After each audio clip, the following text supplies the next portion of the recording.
कहानी की शुरुआत होती है और हमें बाल्टीमोर शहर के एक गुप्त सरकारी रिसर्च फैसिलिटी को दिखाया जाता है, जहां हम एलिसा नाम की एक लड़की को देखते हैं। एलिसा बोल नहीं सकती और उसकी दुनिया बस एक छोटे से अपार्टमेंट की 4 दीवारी तक सीमित है। न कोई अपना परिवार और न कोई करीबी दोस्त। उसकी जिंदगी घड़ी की सुइयों की तरह बस एक ही लूप में चलती रहती है। सुबह उठना, घर का काम करना, रात को ड्यूटी पर जाना और हर पल अकेलापन झेलना। एलिसा जन्म से अनाथ थी। पैदा होते ही उसे एक नदी किनारे छोड़ दिया गया। किसी ने उसे बचाया और एक अनाथ आश्रम में भर्ती करा दिया, जहां उसका सारा बचपन बीता। उसकी गर्दन पर बचपन से ही एक चोट का निशान था, मानो किसी पंजे ने उसे नोचा हो। डॉक्टरों का मानना था कि इसी चोट ने उसके वोकल कॉर्ड को नष्ट कर दिया, इसलिए वह बोल नहीं पाती। पर एलिसा ने इसे कभी अपनी कमजोरी नहीं समझा। वह स्वाभिमानी थी और अपने रोजगार के लिए एक सरकारी फैसिलिटी में साफ सफाई का काम करती थी। अपनी पूरी जिंदगी में एलिसा को केवल 2 ही लोगों का साथ मिला था। एक था उसका पड़ोसी जाइल्स, जो अधेड़ उम्र का एक अकेला आदमी था और एडवर्टाइजिंग कंपनी के लिए पोस्टर बनाने का काम करता था। दूसरी थी उसकी सहकर्मी जेल्डा, जो एलिसा के इशारों की भाषा समझती थी और उसकी आवाज बनकर रहती थी। ये बात 1960 के दशक की है, जब अमेरिका और रूस के बीच कोल्ड वॉर छिड़ा था। दोनों देश सुपर पावर बनने की रेस में एक दूसरे की जासूसी करते रहते थे। एलिसा जिस फैसिलिटी में काम करती थी, वहां भी एक खुफिया रिसर्च की जा रही थी। उस रात एलिसा और जेल्डा, जो सबसे पुराने सफाई कर्मी थे, खुफिया कमरों की सफाई कर रहे थे। तभी कर्नल रिचर्ड अपनी टीम के साथ वहां आया। आज से रिचर्ड उस फैसिलिटी में एक खुफिया रिसर्च करने वाला था। वह एक बड़े टैंक में कोई जीव लेकर आया था। टैंक ऊपर से मजबूत कांच का था, जिससे अंदर का पानी दिख रहा था, लेकिन पानी काफी गंदा था, इसलिए पानी में क्या है ये देख पाना मुश्किल था। रिचर्ड अपने वैज्ञानिकों के साथ बातों में लग गया। इसी दौरान एलिसा उस टैंक में झांकने लगी। उसने अपना हाथ कांच पर रखा। अचानक मगरमच्छ जैसा एक पंजा धड़ाम से कांच पर टकराया। एलिसा डरकर पीछे हट गई। इतने में ही सिक्योरिटी इंचार्ज फ्लेमिंग ने एलिसा और जेल्डा को लैब से बाहर निकाल दिया और दरवाजा बंद कर दिया। फिर कुछ दिन बाद जब वे लैब के बाहर कॉरिडोर में सफाई कर रहे थे, अचानक रिचर्ड बुरी तरह जख्मी हालत में लैब से बाहर निकला। उसकी 2 उंगलियां कटकर अलग हो चुकी थी और हाथ से खून बहे जा रहा था। वैज्ञानिक भागते हुए उसके पास आए और उसे फौरन अस्पताल ले गए। हालांकि एलिसा और जेल्डा को इन सब में दखल देने की इजाजत नहीं थी, इसलिए उन्होंने इस घटना के बारे में जानने की कोशिश भी नहीं की। कुछ देर बाद जब वे लंच कर रहे थे, फ्लेमिंग उनके पास आया और तुरंत उन्हें सफाई के लिए लैब में ले गया। वहां लैब में हर तरफ खून फैला हुआ था। फ्लेमिंग ने उन्हें 20 मिनट के अंदर लैब को पूरी तरह साफ करने का आदेश दिया। वे दोनों बिना कोई सवाल किए अपने काम पर लग गए। इसी दौरान एलिसा को रिचर्ड की दोनों कटी हुई उंगलियां मिली, पर उन्हें देख एलिसा के मन में जरा भी डर या घिन की भावना नहीं आई। उसने बिना किसी झिझक के उन्हें हाथ से उठाकर एक पैकेट में भर दिया, लेकिन जेल्डा अपनी नाक सिकोड़ती हुई फ्लेमिंग को बुलाने भाग गई। इसी दौरान एलिसा को एक ग्लास चैम्बर में कुछ हलचल महसूस हुई। पानी के अंदर उसे एक परछाई सी नजर आ रही थी। एलिसा जब उस चैम्बर के करीब गई तो उसकी आंखें आश्चर्य से चौड़ी हो गईं। ग्लास चैम्बर में पानी के अंदर एक अजीब सा जलीय जीव कैद था, जो इंसान और किसी जलीय जीव का मिला जुला रूप लग रहा था। एलिसा हैरान जरूर थी, पर वह उससे बिल्कुल नहीं डरी। उसने कांच पर अपना हाथ रखा। यह देख वह जीव भी एलिसा की तरफ अपना हाथ बढ़ाने लगा, पर तभी वहां किसी की आहट हुई, जिसे सुनकर वह जीव वहां से चला गया और एलिसा भी उस चैम्बर से दूर हट गई। वह जेल्डा थी जो फ्लेमिंग को वहां ले आई थी। एलिसा ने फ्लेमिंग को रिचर्ड की उंगलियां सौंप दी और वहां से चली गई। अगली रात जब फैसिलिटी के सारे स्टाफ घर जा चुके थे, एलिसा एक बार फिर चोरी छिपे लैब में घुस आई थी। वो लैब की सफाई करती थी तो उसके पास लैब का पास था। एलिसा ने देखा कि आज उस जीव को पानी से भरे एक पूल में जंजीर से बांधकर रखा गया है। वो बिना डरे उबले अंडे का एक पैकेट लेकर पूल के पास बैठ गई और अंडा छीलकर उस जीव को दिखाने लगी। वह जीव तुरंत पानी से बाहर निकल आया। एलिसा ने उस अंडे की एक बाइट लेकर उस जीव को दिखाया कि यह खाने की चीज है। फिर उसने वही अंडा उस जीव की ओर बढ़ा दिया, लेकिन वह जीव खतरा समझकर उस पर गुर्राने लगा। एलिसा डरकर पीछे हट गई, लेकिन उसके अंदर हिम्मत की कमी नहीं थी। उसने इशारों में उस जीव से कहा कि डरो मत, सब ठीक है। फिर अंडे को पूल के किनारे पर रख दिया। वह जीव एक झटके से अंडे को झपटकर पानी में चला गया। ये देख एलिसा मन ही मन मुस्कुराती हुई लैब से बाहर आ गई। उस वक्त जेल्डा लैब के बाहर ही थी। उसने एलिसा से कहा कि रिचर्ड ने उन दोनों को अपने कैबिन में बुलाया है। कुछ मिनटों बाद वे दोनों रिचर्ड के कैबिन में बैठे थे। रिचर्ड सर्जरी से अपनी दोनों उंगलियां वापस लगवा चुका था। रिचर्ड ने एलिसा और जेल्डा से कहा, मुझे यकीन है तुम दोनों ने लैब में मौजूद उस जीव को देखा होगा जिसने मुझ पर हमला किया था। मैं उस जीव को अमेजन नदी से पकड़ कर लाया हूँ, तो मुझे यह बताने की जरूरत नहीं है कि वह जीव कितना खतरनाक होगा। भले ही वह जीव इंसानों की तरह दिखता है, पर तुम दोनों उसे इंसान समझने की गलती मत करना और लैब की साफ सफाई करते वक्त हमेशा उस जीव से दूरी बनाए रखना। इस चेतावनी के साथ रिचर्ड ने उन्हें जाने की परमिशन दे दी। हालांकि रिचर्ड की सोच जो भी हो, लेकिन एलिसा को उस जीव से हमदर्दी होने लगी थी। अगली रात पूरे स्टाफ के जाने के बाद वह एक बार फिर उस जीव के लिए अंडे लेकर आ गई। साथ ही इस बार वह अपने साथ एक म्यूजिक प्लेयर भी लाई थी। उसने पूल के पास अंडा को रख दिया और म्यूजिक प्ले कर दिया। म्यूजिक की सुनते ही वह जीव बड़ी ही उत्सुकता के साथ पानी से बाहर आया और एलिसा को देखने लगा। अब उसे एलिसा का साथ अच्छा लगने लगा था। एलिसा हर रोज उसके लिए अंडे लेकर आती और उस जीव की पसंद मुताबिक उसे हर रोज अलग अलग तरह के म्यूजिक सुनाया करती। इसी के साथ ही अब वह जीव एलिसा की इशारों की भाषा भी सीखता जा रहा था और धीरे धीरे वो दोनों एक दूसरे के करीब आने लगे थे।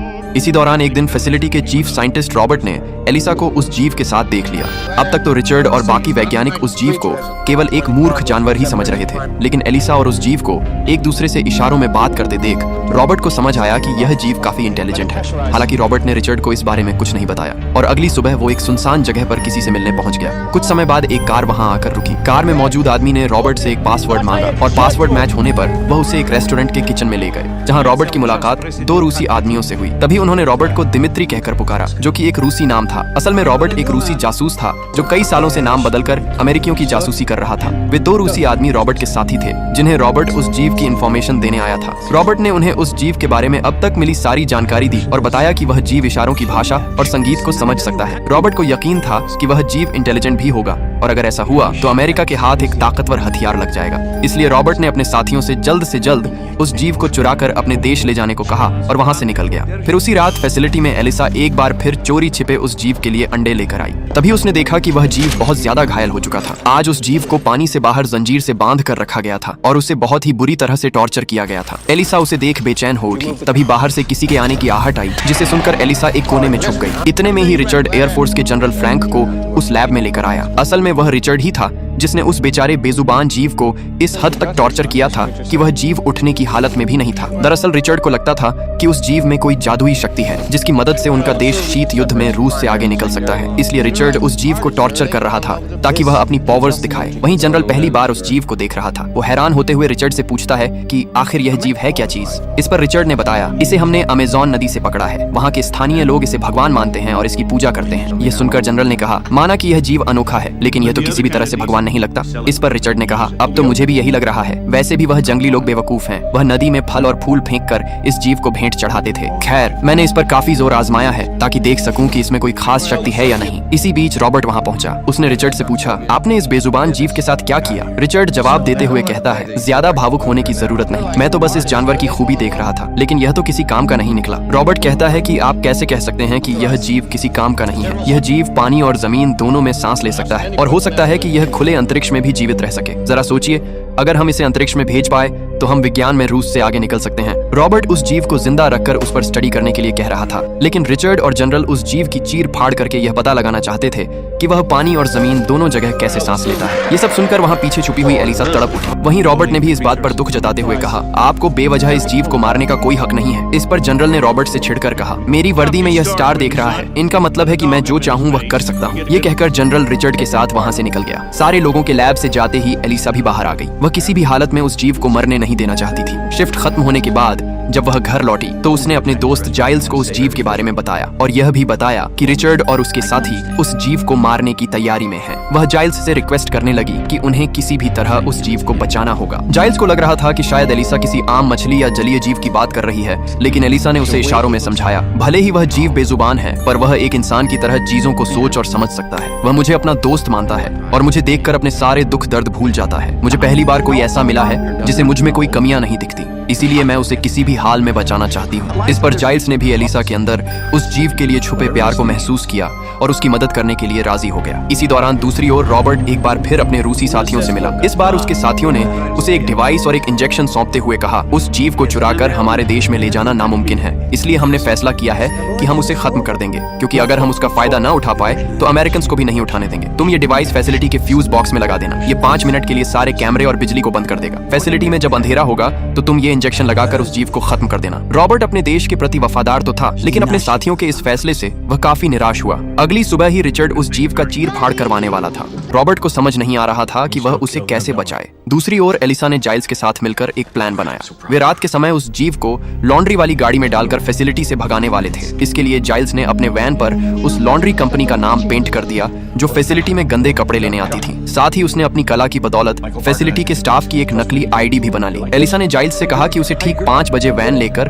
फैसिलिटी के लैंडिंग डॉक पर पहुंचना होगा। एलिसा ने यह समय इसलिए चुना था क्योंकि 5 बजे ही स्टाफ की शिफ्ट चेंज होती थी। इस तरह पूरी प्लानिंग के साथ एलिसा ड्यूटी पर आ गई। उसने सुबह होने का इंतजार किया और 5 बजने से ठीक पहले चोरी छिपे लैब में घुस आई। पहले तो एलिसा ने बड़ी ही चालाकी से लैब में लगे कैमरे को ऊपर की तरफ घुमा दिया ताकि कोई उसे देख न पाए। इसके बाद वह उस जीव को जंजीरों से आजाद कराने की कोशिश करने लगी, लेकिन अचानक रॉबर्ट वहां आ गया। दरअसल रॉबर्ट के पास कोई चारा नहीं बचा था, इसलिए वह उस जीव को मारकर उसे दर्द से मुक्ति देने आया था। लेकिन एलिसा को उस जीव को भगाते देख रॉबर्ट ने भी एलिसा का साथ देने का फैसला कर लिया और उसने एलिसा को बेड़ियों की चाबी दे दी। इसी दौरान दूसरी ओर सफाई कर्मचारियों का भी शिफ्ट बदल रहा था, तो सभी अपना कार्ड लेकर घर के लिए निकल चुके थे। पर जेल्डा ने देखा कि एलिसा का कार्ड अब भी फैसिलिटी में ही है। जेल्डा समझ गई कि एलिसा कुछ तो गलत कर रही है। जेल्डा ने उसका कार्ड अपने पास रख लिया और फैसिलिटी में उसे ढूंढने लगी। उस वक्त तक एलिसा और रॉबर्ट ने उस जीव को आजाद करके उसे कपड़े रखने वाले कार्ट में भर के उसे कपड़ों के बीच छुपा दिया था। साथ ही रॉबर्ट ने उसे एक बॉक्स देते हुए कहा कि उसे इस चीज को हर 3 दिन में उस जीव के पानी में मिलाते रहना होगा। यह चीज उस जीव को पोषक तत्व प्रदान करेगी। इसके बाद रॉबर्ट ने आगे कहा, अगले 5 मिनट में मैं यहाँ की बिजली काटने वाला हूँ। उस बीच तुम किसी भी तरह इसे यहाँ से ले जाना। उम्मीद करता हूँ कि तुमने इसके लिए पहले से कोई प्लानिंग की होगी। यह कहकर रॉबर्ट वहाँ से निकल गया। दूसरी ओर प्लान के मुताबिक जाइल्स भी अपनी लॉन्ड्री वैन लेकर फैसिलिटी तक पहुंच चुका था, लेकिन फैसिलिटी में एंटर होने से पहले ही एक गार्ड ने उसे रोक लिया। उस गार्ड ने जाइल्स से उसकी आईडी मांगी और उसे चेक करने लगा। इस बीच उधर रिचर्ड ने भी सीसीटीवी मॉनिटर में जाइल्स की लॉन्ड्री वैन को देख लिया। इतनी सुबह लॉन्ड्री वैन को वहां देख रिचर्ड को शक हो गया कि कुछ गड़बड़ है। उसने गार्ड को कॉल किया। उधर गार्ड जाइल्स की आईडी को चेक करता हुआ कॉल रिसीव करने आगे बढ़ता है कि तभी फेक आईडी होने के कारण कार्ड का रंग छूटने लगता है, जिससे गार्ड समझ जाता है कि यह आईडी नकली है। गार्ड ने फौरन जाइल्स पर बंदूक तान दी। वहीं रिचर्ड भी जाइल्स के वैन की तरफ भागा। अब तक एलिसा उस जीव को लोडिंग डॉक तक ले आई थी, पर तभी जेल्डा ने उसे देख लिया। जेल्डा को सारा माजरा समझ आ गया। उसे उस जीव को ले जाने से रोकने लगी। उसी वक्त उधर रॉबर्ट ने फ्यूज बॉक्स में अपनी डिवाइस फिट कर पूरी फैसिलिटी की बिजली काट दी और खुद लोडिंग डॉक पर आ गया। उसने एलिसा से कहा, हमारे पास बस 5 मिनट का समय है। यह सुनकर जेल्डा भी एलिसा की मदद करने को मजबूर हो गई। तभी रॉबर्ट ने देखा कि जाइल्स गार्ड के बंदूक के निशाने पर है। वह भागता हुआ गार्ड के पीछे गया और उसे एक इंजेक्शन लगाकर वहीं बेहोश कर दिया। जाइल्स अपनी जान की खैर मनाता हुआ फौरन लोडिंग डॉक पर पहुंच गया। एलिसा ने उस जीव को तुरंत वैन में बिठाया और जाइल्स के साथ वहां से फरार हो गई। रॉबर्ट भी जल्दी जेल्डा को लेकर वहां से चला गया। इस तरह एलिसा बड़ी चालाकी से उस जीव को चुराने में कामयाब हो जाती है और रिचर्ड को बिल्कुल भी भनक नहीं लगती कि उस जीव को चुराने वाली एलिसा है और इस चोरी में रॉबर्ट भी उनके साथ है। उसे यही लग रहा था कि इसमें किसी बड़े गिरोह का हाथ है। उधर एलिसा उस जीव को अपने अपार्टमेंट में लेकर आ जाती है। वह जीव ज्यादा समय तक पानी से बाहर नहीं रह सकता था, इसलिए एलिसा ने तुरंत उसे पानी से भरे अपने बाथटब में लेटा दिया और उस पूल में रॉबर्ट का दिया वह पोषक तत्व डाल दिया। लेकिन तब भी वह जीव ठीक से सांस नहीं ले पा रहा था। उसकी हालत बिगड़ती ही जा रही थी। तभी एलिसा को याद आया कि रॉबर्ट ने उसे पूल में नमक डालने को भी कहा था। वह भागकर नमक का डिब्बा ले आई और सारा नमक पानी में उड़ेल दिया। लेकिन अब उस जीव में कोई भी हलचल नहीं हो रही थी। यह देख एलिसा बहुत ज्यादा मायूस हो गई। तभी अचानक ही वह जीव गहरी सांस लेता हुआ जाग उठा। अब वह बिल्कुल ठीक था। यह देख एलिसा की भी जान में जान आ गई। उधर दूसरी ओर जब जनरल को उस जीव के चोरी होने की खबर मिली तो उसने रिचर्ड से कहा कि अगर उसने उस जीव को जल्द से जल्द वापस नहीं लाया तो उसे नौकरी से हाथ धोना पड़ेगा। यह सुनकर रिचर्ड पूरी जी जान से उस जीव को ढूंढने में लग गया। अगली सुबह एलिसा एक बड़े नहर के पास आई। उस नहर का पानी सीधे समंदर में जाकर मिलता था। एलिसा अब उस जीव को पानी में आजाद करना चाहती थी, लेकिन उस वक्त नहर में पानी कम था। नहर में जब पानी 30 फीट ऊपर तक भर जाता था तभी वह समंदर में मिलता था और ऐसा केवल अक्टूबर और नवंबर के महीने में ही होता था, क्योंकि उन दिनों बारिश ज्यादा होती थी। एलिसा ने उस जीव को आजाद करने के लिए 10 नवंबर का दिन चुना और कैलेंडर पर उस दिन को नोट कर लिया। हालांकि उस दिन को आने में अभी कुछ समय बाकी था। इस बीच एलिसा उस जीव की बहुत ही अच्छे से देखभाल कर रही थी और जब एलिसा काम पर चली जाती थी तो जाइल्स उसकी देखरेख करता रहता। इसी दौरान एक रात उस जीव की देखभाल करते करते जाइल्स की आंख लग गई। जाइल्स को सोए हुए देख वह जीव जिज्ञासा लिए बाथरूम से बाहर निकलकर हॉल में आया। तभी उसे हॉल में जाइल्स की एक पालतू बिल्ली नजर आ गई। वह बिल्ली उस जीव को देखकर गुर्राती हुई उस पर झपट पड़ी। उसी पल पूरे घर में एक चीख गूंज उठी। उसे सुन जाइल्स भी नींद से उठ गया और फौरन बाहर आकर देखा कि उसकी पालतू बिल्ली अब उस जीव का शिकार बन चुकी है। जाइल्स जब उसे रोकने गया तभी वह जीव बहुत ज्यादा आक्रामक हो गया और जाइल्स के हाथ पर पंजा मारकर वहां से भाग निकला। जाइल्स ने उसी वक्त एलिसा को कॉल किया और उसे घर आने को कहा।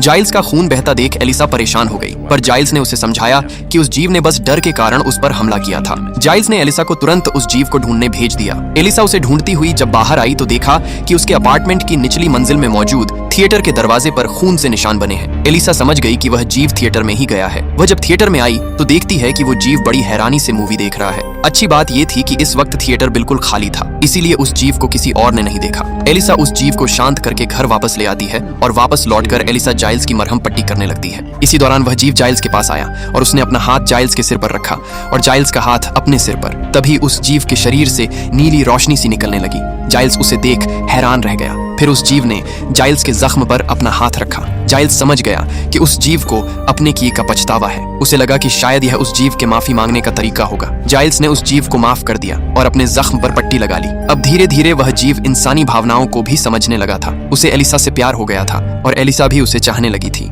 उनका मिलन न सिर्फ मन तक सीमित रहा बल्कि शरीर से भी उनका संबंध जुड़ चुका था। एलिसा को तो जैसे उस जीव के रूप में एक जीवन साथी मिल चुका था। वह दोनों एक दूसरे के साथ बहुत खुश थे। दूसरी ओर रिचर्ड जोरों शोरों से उस जीव की तलाश में लगा हुआ था। उसे उस जीव को गायब करने का शक रॉबर्ट पर था, क्योंकि रॉबर्ट शुरुआत से ही उस जीव को मारने के खिलाफ था और इसीलिए रिचर्ड रॉबर्ट पर नजर रखने लगा। वहीं रॉबर्ट के रूसी साथियों को लग रहा था कि रॉबर्ट ने अपना काम पूरा करते हुए उस जीव को इंजेक्शन देकर मार दिया है। उन्होंने रॉबर्ट से वादा किया था कि वह जल्द ही उसे वापस रूस भेज देंगे। इसी दौरान एक सुबह जाइल्स जब सोकर उठा तो उसने एक हैरान कर देने वाला दृश्य देखा। उसने देखा कि उसके जख्म पूरी तरह मिट चुके थे, मानो वह जख्म कभी वहां थे ही नहीं। इतना ही नहीं बल्कि उसके सिर पर बाल भी आ गए थे, जिसकी उसे हमेशा से चाह थी। जाइल्स समझ गया कि यह सारा जादू उस जीव का ही है। उसे इस बात पर यकीन हो गया कि वह जीव सचमुच भगवान जैसा है। एलिसा को यह बात जानकर बिल्कुल भी हैरानी नहीं हुई, क्योंकि वह खुद भी उस जीव का जादू महसूस कर चुकी थी। लेकिन फिर वह दिन आया जब शहर में तेज बारिश हो रही थी और नहर पूरी तरह भर गया था। यानी अब उस जीव को आजाद करने का समय आ चुका था। लेकिन एलिसा उस जीव से इतना प्यार कर बैठी थी कि उससे दूर जाने के बारे में सोचकर ही वह तड़प उठती थी। लेकिन वह यह भी जानती थी कि अगर उसने उस जीव को आजाद नहीं किया तो रिचर्ड आज नहीं तो कल उसे ढूंढकर खत्म कर देगा। दूसरी ओर रॉबर्ट के देश छोड़ने का समय आ गया था। उसके रूसी साथियों ने उसे सारे सामान के साथ एक सुनसान जगह पर मिलने बुलाया था, लेकिन रॉबर्ट को नहीं पता था कि रिचर्ड उसे फॉलो कर रहा है। रॉबर्ट उस सुनसान जगह पर पहुंच जाता है और कुछ देर बाद उसके दोनों साथी भी वहां आ जाते हैं और बंदूक निकालकर रॉबर्ट को शूट कर देते हैं। रॉबर्ट जख्मी हालत में जमीन पर गिर जाता है। दरअसल वे लोग काम खत्म होने के बाद अपने जासूसों को मार देते थे, लेकिन वे रॉबर्ट को पूरी तरह खत्म करते। उससे पहले ही रिचर्ड वहां पहुंच जाता है और उन दोनों रूसी जासूसों को गोली मारकर खत्म कर देता है। इसके बाद वह रॉबर्ट के पास जाता है और उसे टॉर्चर करते हुए उस जीव के बारे में पूछता है। ये सुनकर मरते हुए रॉबर्ट की हंसी छूट जाती है और वो कहता है कि तुम्हें अब तक यह लग रहा था कि वो जीव मैंने चुराया है। उस जीव को चुराने वाले तुम्हारे खुद के सफाई कर्मी हैं। बस इतना सुनते ही रिचर्ड समझ गया कि यह सारा किया धरा जेल्डा और एलिसा का है, क्योंकि सिर्फ उन दोनों के पास ही लैब के खुफिया कमरों का एक्सेस था। रिचर्ड ने रॉबर्ट को खत्म कर दिया और उसी वक्त जेल्डा के घर पहुंच गया। उस वक्त जेल्डा अपने पति के साथ थी। रिचर्ड ने जेल्डा को धमकाते हुए पूछा कि वह जीव कहाँ है, लेकिन जेल्डा किसी भी हाल में रिचर्ड को सच्चाई बताने को तैयार नहीं थी। लेकिन उसका पति एक डरपोक आदमी था। उसने रिचर्ड का गुस्सा देख उसे सारी सच्चाई बता दी कि वह जीव एलिसा के पास है। रिचर्ड उसी वक्त एलिसा के घर के लिए निकल गया और उसके जाते ही जेल्डा ने एलिसा को कॉल कर सारी बात बता दी कि रिचर्ड उस जीव को ढूंढते हुए उसके पास आ रहा है। यह सुनकर एलिसा और जाइल्स फौरन उस जीव को वहां से ले जाने की तैयारी करने लगे। लेकिन अगले पल ही रिचर्ड वहां पहुंच गया, लेकिन उसके हाथ कुछ भी नहीं लगा, क्योंकि अब तक एलिसा और जाइल्स उस जीव को लेकर नहर की ओर निकल चुके थे। उन्हें वहां न पाकर रिचर्ड गुस्से से पागल हो गया। लेकिन तभी उसकी नजर कैलेंडर पर गई, जिसमें एलिसा ने बारिश और डॉग का जिक्र किया था। उसे देख रिचर्ड को समझ आ गया कि एलिसा उस जीव को आजाद करने नहर में ले गई है। दूसरी ओर एलिसा और जाइल्स उस जीव को लेकर नहर के पास पहुंच चुके थे और अब एलिसा और उस जीव के बिछड़ने का समय आ चुका था। एलिसा ने अपनी भावनाओं को कुचलते हुए उस जीव को अलविदा कहा और अपने आंसुओं को छुपाती हुई वहां से जाने लगी। लेकिन तभी रिचर्ड भी वहां पहुंच गया। उसने पहले तो जाइल्स को मारकर बेहोश कर दिया, उसके बाद उस जीव और एलिसा दोनों को गोली मार दी। वो अपनी जीत की खुशी मना पाता कि तभी जाइल्स उठा और उसने एक लकड़ी से रिचर्ड को मारकर उसे बेहोश कर दिया। इसके बाद वो एलिसा के पास आया, लेकिन अब तक एलिसा दुनिया छोड़कर जा चुकी थी। जाइल्स एलिसा को गोद में लेकर रोने लगा। इतने में ही अचानक उस जीव का शरीर चमकने लगा और वह जाग उठा। उसने अपने सीने में हाथ फेरकर अपने जख्म को मिटा दिया और अब तक रिचर्ड भी जाग चुका था और उस जीव को मारने के लिए अपनी बंदूक रीलोड कर रहा था। लेकिन यह देख वह जीव गुस्से में रिचर्ड के पास आया और अपने पंजे के एक ही वार से उसकी गर्दन चीर डाली। रिचर्ड तड़प कर वहीं मर गया। इसके बाद वह जीव एलिसा के पास आया और उसे मरा देखकर वो बहुत दुखी हो गया। उसने अपनी एलिसा को गोद में उठाया और पानी में चला गया। वो दोनों तेजी से पानी के अंदर समाने लगे थे। इतने में ही वह जीव एलिसा के करीब आया और उसने एलिसा की गर्दन के दोनों ओर उभरे उन निशानों पर अपना हाथ रख दिया और एलिसा को किस करता हुआ उसे दूर होने लगा। लेकिन अगले ही पल एलिसा जाग उठी और उसके निशान मछली की तरह गलफड़े में बदल गए।